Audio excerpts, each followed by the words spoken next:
ഒറീസയിലെ തീരദേശ നഗരമായ പുരിയിൽ സ്ഥിതി ചെയ്യുന്ന ക്ഷേത്രമാണ് പുരി ജഗന്നാഥ ക്ഷേത്രം.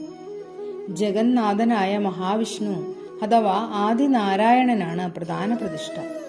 മധ്യഭാഗത്ത് വലിയ ഒരു ഗോപുരത്തോടു കൂടിയാണ് ഈ ക്ഷേത്രം പണിതിരിക്കുന്നത്.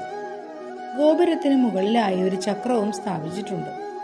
വിഷ്ണുവിന്റെ സുദർശന ചക്രമായാണ് വിശ്വാസികൾ ഈ ചക്രത്തെ കണക്കാക്കുന്നത്. വെള്ള പൂശിയിരിക്കുന്നതിനാൽ വെളുത്ത ഗോപുരമെന്നും പുരി നിവാസികൾ വിളിക്കുന്നു. കാറ്റ് വീശുന്നതിന് എതിർദിശയിലേക്ക് പറക്കുന്ന കൊടിക്കൂറ ഒരു അത്ഭുതമായി കുടികൊള്ളുന്നു.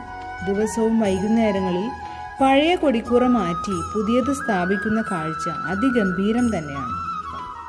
3 വിഗ്രഹങ്ങളാണ് ഇവിടെയുള്ളത്. ജഗന്നാഥൻ, സഹോദരനായ ബലഭദ്രൻ, സഹോദരി സുഭദ്ര. ബലഭദ്രന്റെ വിഗ്രഹം 6 അടി ഉയരമുള്ളതും വെളുത്തതുമാണ്. സുഭദ്രയുടേത് 4 അടി ഉയരവും മഞ്ഞ പൂശിയതും.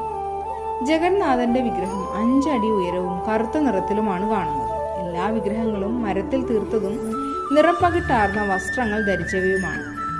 മരത്തിൽ തീർത്തതിനാൽ ഈ വിഗ്രഹങ്ങൾ ഇടയ്ക്കിടെ പുനർനിർമ്മിക്കേണ്ടതുണ്ട്.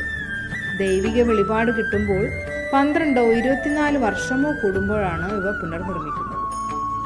ഇന്ത്യയിലെ തന്നെ 4 മഹത്തായ ഹൈന്ദവ ക്ഷേത്രങ്ങളിൽ ഒന്നാണ് പുരി ജഗന്നാഥ ക്ഷേത്രം. ജയ് ജഗന്നാഥ്.